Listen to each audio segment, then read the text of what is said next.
दोस्तों सोचो एक ऐसी कंपनी जो डिजिटल टेक्नोलॉजी और आईटी सॉल्यूशन में एक्सपर्ट है, जिसका मार्केट कैप भी 4700 प्लस करोड़ का है और अब अपना आईपीओ लेके आ रही है। क्या ये आईपीओ अगला मल्टीबैगर बन सकता है? आज हम बात करेंगे पेस डिजिटेक मेनबोर्ड आईपीओ के बारे में। कंपनी के बिजनेस मॉडल से लेके उनके ऑर्डर स्ट्रेंथ तक और साथ ही उनके फाइनेंशियल केपीआई को एकदम सिंपल लैंग्वेज में समझेंगे, तो ये इस वीडियो को एंड तक जरूर देखना है। कोई बकवास नहीं इस वीडियो में, ठीक है। पेस डिजिटेक एक IT and digital solution company है जो स्पेशलाइज्ड है software development, system integration, IT infrastructure और मैनेज सर्विस में है। कंपनी के client mainly BFSI, government bodies और प्राइवेट कॉर्पोरेट हैं। डिजिटल इंडिया और क्लाउड एडॉप्शन के एरा में पेस डिजिटेक की सर्विस की डिमांड बहुत तेजी से बढ़ रही है। अब सवाल ये उठता है कि कंपनी में आईपीओ क्यों लाया जा रहा है। चलो देख लेते हैं रीजन। कंपनी इस आईपीओ के थ्रू जो पैसा रेज करेगी उससे अपने वर्किंग कैपिटल रिक्वायरमेंट, डेप्ट रिडक्शन और एक्सपेंशन प्रोजेक्ट के लिए यूज करेगी। साथ ही नए प्रोजेक्ट और टेक्नोलॉजी अपग्रेडेशन के लिए भी फंड का एक हिस्सा एलोकेट होगा। सिंपल शब्दों में बोले तो बिजनेस को स्केल करना और बैलेंस शीट को स्ट्रांग बनाना उनका मेन टारगेट है। अब बात करते हैं ऑर्डर स्ट्रेंथ की। पेस डिजिटेक की ऑर्डर बुक स्ट्रेंथ की। कंपनी के पास मल्टीपल लॉन्ग टर्म कॉन्ट्रैक्शन है बीएफएसआई और गवर्नमेंट सेक्टर में, जो एक स्टेबल रेवेन्यू पाइपलाइन इंश्योर करते हैं। स्ट्रॉन्ग ऑर्डर बुक का मतलब होता है कि फ्यूचर रेवेन्यू और कैश फ्लो प्रेडिक्टेबल है, जो इन्वेस्टर के लिए एक सॉलिड पॉजिटिव सिग्नल होता है। चलो आईपीओ का डिटेल देखते हैं, फिर समझ में आ जाएगा आपको। आईपीओ 819 करोड़ 15 लाख का होने वाला है, जो कि पूरा का पूरा फ्रेश इशू है।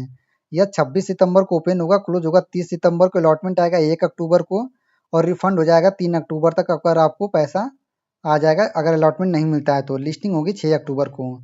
एक लॉट में 68 शेयर्स होने वाले हैं। प्राइस बैंड 208 से 219 रुपये प्रति शेयर है। फेस वैल्यू 2 रुपये प्रति शेयर है। इम्प्लॉय डिस्काउंट भी है यहाँ पे 20 रुपये और लिस्टिंग होगी बीएससी और एनएससी दोनों जगहों पे। दोस्तों लॉट साइज की बात करें तो रिटेल कैटेगरी में मिनिमम एक लॉट के लिए अप्लाई करोगे तो 68 शेयर मिलेंगे। अमाउंट 14,892 लगेंगे। मैक्सिमम 13 लॉट के लिए अप्लाई कर सकते हो। लेकिन अगर एचएनआई कैटेगरी में जाते हो तो मिनिमम 14 लॉट, मैक्सिमम 67 लॉट और बिग एचएनआई में मिनिमम 68 लॉट के लिए अप्लाई कर सकते हो। दोस्तों इसके अलावा रिजर्वेशन की बात करें तो क्यूआईबी के लिए 50%, रिटेल के लिए 35% और एचएनआई के लिए 15% है। प्रोमोटर होल्डिंग की बात करें तो नाम यहाँ पे दिया हुआ है, आप पढ़ लीजिएगा। बाकी promoter holding pre issue 84.07%, post issue 69.50% है। इसके अलावा कंपनी 2007 में इनकॉर्पोरेटेड हुई थी और अब जाके आईपीओ के थ्रू मार्केट में एंट्री करने वाली है। चलो कंपनी की फाइनेंशियल कंडीशन देखते हैं, फिर कुछ समझ में आता है। 2024 में 2253 करोड़ की एसेट्स थी तो 25 में 2648 करोड़। टोटल इनकम 2462 करोड़ की हुई है 25 में। प्रॉफिट की बात करें तो 229 करोड़ से बढ़ के 279 करोड़। एबिप्टा 423 करोड़ से बढ़ के 505 करोड़। नेटवर्थ 450 करोड़ से बढ़ के 1080 crore. Reserve and surplus 534 crore से बढ़ के 1134 करोड़। टोटल बोरोइंग पहले 493 करोड़ का था और अब मात्र 160 करोड़ का रह गया है। बहुत ही अच्छी बात है। दोस्तों मार्केट कैप 4727 करोड़ का है यहाँ पे, ठीक है। अब दोस्तों आती है सबसे इंपॉर्टेंट बात की परफॉर्मेंस इंडिकेटर जो हमें कंपनी की फाइनेंशियल एज समझाते हैं। आरओई 23%, मतलब कंपनी अपने शेयर होल्डर के पैसे एफिशिएंटली यूज कर रही है। एग्जाम्पल, अगर आपने 100 रुपये इन्वेस्ट किए हैं तो कंपनी उससे 23 रुपये का रिटर्न जनरेट कर रही है। आरओसी 37.89%, ये और भी स्ट्रॉन्ग है क्योंकि इसका मतलब है कंपनी अपने टोटल कैपिटल से ऑलमोस्ट 38% का रिटर्न निकाल रही है। डेट पर इक्विटी 0.13, बहुत लो डेट, मतलब कंपनी फाइनेंशियल बहुत ही अच्छा स्टेबल है। पैट मार्जिन 11.44% और इबिटा मार्जिन 20%। अच्छी प्रॉफिटेबिलिटी दिखाती है जो सर्विस बेस्ड कंपनी के लिए एक स्ट्रॉन्ग इंडिकेटर है।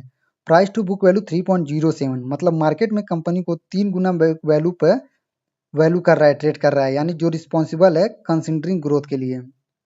इसकी जो रजिस्ट्रार कंपनी है दोस्तों वो है MUFG in time India private limited.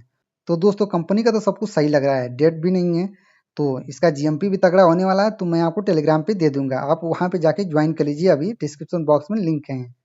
तो दोस्तों ये था पेस डिजिटेक मेनबोर्ड आईपीओ का ब्रेकडाउन। कंपनी की पोजीशनिंग, ऑर्डर स्ट्रेंथ, इसके अलावा फाइनेंशियल हेल्थ, तीनों ही काफ़ी स्ट्रांग लग रही है। लेकिन आईपीओ में हमेशा अपना रिसर्च करना जरूरी है। आपको क्या लगता है पेस डिजिटेक एक लॉन्ग टर्म प्ले बन सकता है या सिर्फ लिस्टिंग गेन अपॉर्चुनिटी होगी? कमेंट में जरूर बताना। और हाँ दोस्तों, अगर वीडियो पसंद आई तो वीडियो को लाइक करो, चैनल को सब्सक्राइब करो। मिलते हैं अगले वीडियो में, तब तक के लिए हैप्पी इन्वेस्टिंग। जय हिंद, जय भारत।